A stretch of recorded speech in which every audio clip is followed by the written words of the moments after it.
La définition du drame. Alors j'ai eu une question récemment sous une vidéo. Qu'est-ce que la définition du drame? Pourquoi faites-vous l'analogie avec le jeu? Et comment finalement retrouver son autonomie nous permet de sortir du drame? Alors c'est un petit peu le sujet que j'aborde sous différents angles dans toutes mes vidéos, mais je vais essayer ici d'y revenir encore autrement.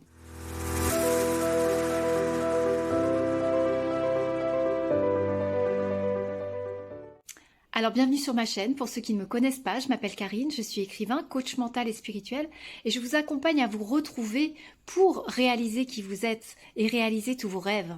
Si vous passez par ici, si vous trouvez de la valeur ajoutée dans mes contenus, alors n'hésitez pas à vous abonner, à liker, commenter, partager. Cela m'encouragera et cela nous aidera à co-construire cette communauté de visionnaires et de rêveurs qui me tient à cœur.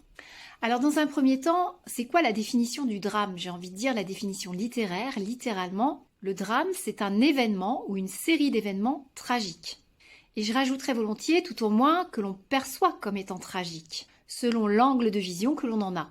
On va le percevoir tragique notamment quand on est piégé à l'intérieur du drame. Quoi qu'il en soit, la finalité du drame, c'est la tragédie. Un petit peu comme dans une pièce de théâtre. Alors dans un deuxième temps, pourquoi faire le parallèle entre le drame et le jeu?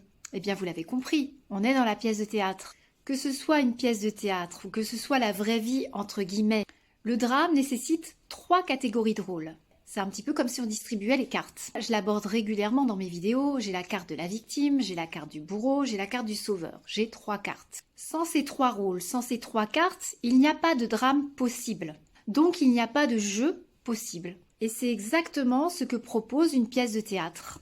Attribuer des jeux de rôle aux différents acteurs, répartis dans ces 3 grandes catégories, en vue de créer une tragédie. La différence avec la pièce de théâtre, c'est lorsque le rideau tombe, le jeu est fini, c'est fini. Les acteurs enlèvent leurs costumes et redeviennent qui ils sont. Or, dans ce qu'on va appeler entre guillemets la vraie vie, contrairement à la pièce de théâtre, les uns les autres, nous y jouons, rejouons et rejouons encore et encore et encore. Ces 3 types de rôles indéfiniment et inconsciemment. Donc finalement, nous jouons des rôles qui ne nous appartiennent pas, mais qui appartiennent en réalité à un système de croyances bien ficelé. Et le fait de choisir une carte inconsciemment, le fait que j'accepte de jouer finalement dans cette pièce de théâtre illusoire, dans cette illusion, eh bien cela signifie que j'accepte de laisser les autres cartes au centre du jeu. Et j'accepte d'avoir un joueur en face de moi.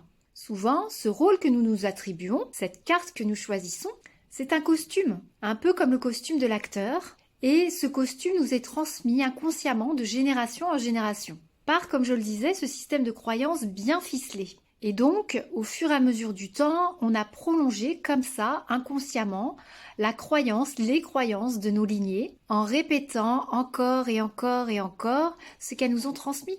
Et bien souvent, par loyauté, on n'a pas coupé ça. Par loyauté, bien plus que finalement par un réel acquiescement intérieur. Un réel acquiescement intrinsèque. Donc par loyauté, on s'est attaché bien malgré nous à ces jeux de rôle, tout en prêtant aux autres, à l'extérieur de nous, le rôle que l'on n'a pas choisi, ou qu'on croit ne pas pouvoir choisir.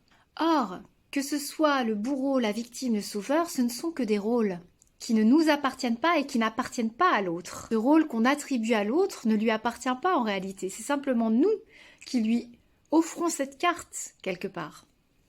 Puisque c'est celui qui croit jouer un rôle, ou en tout cas qui joue un rôle inconsciemment, qui remet entre les mains de l'autre une carte. Donc lorsque je suis victime, bourreau ou sauveur, ça veut dire que je me mets au cœur, au centre de la pièce de théâtre. Cela veut dire quelque part que je me prends pour le rôle indispensable de cette pièce de théâtre. Cela signifie que je me crois un petit peu comme étant la pièce centrale, l'élément central de la pièce de théâtre.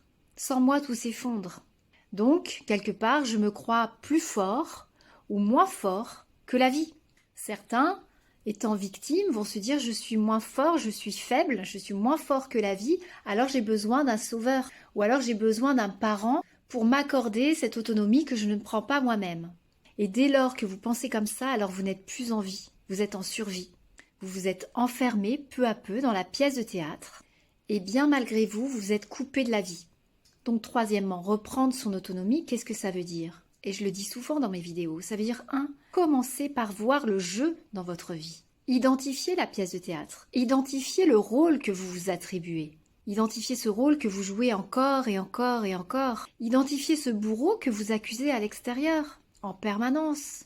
Ou bien encore ce sauveur que vous cherchez sans cesse autour de vous. Et puis enfin, réapprenez à respirer, à prendre soin de vous, à vous occuper de vous, à ressentir la vie, à reprendre contact avec la vie. Cette vie dont vous vous êtes coupé en réalité. Vous croyez être en vie, mais vous ne respirez plus. Et cela ne veut pas dire que je suis dans le déni. Ok, il y a la maladie. Ok, il y a la perte d'un être cher. Ok, il y a un accident. Et tout ça, il ne s'agit pas de le nier, bien au contraire, il s'agit de l'intégrer, de le voir en face. Il s'agit de prendre conscience du vivant, de la puissance du vivant et de sa fragilité, et ne plus attendre pour vivre, ne plus attendre d'être au pied de la mort pour vivre. C'est maintenant que vous devez vivre, c'est maintenant, dans l'ici et maintenant que vous devez vivre, apprendre à respirer et apprendre à réaliser vos rêves, les plus fous en réalité. Sur ce, je vous laisse méditer sur tout ça, et je vous invite du fond du cœur à sortir du jeu, à quitter ce drame, et moi je vous dis à très bientôt. Bye bye.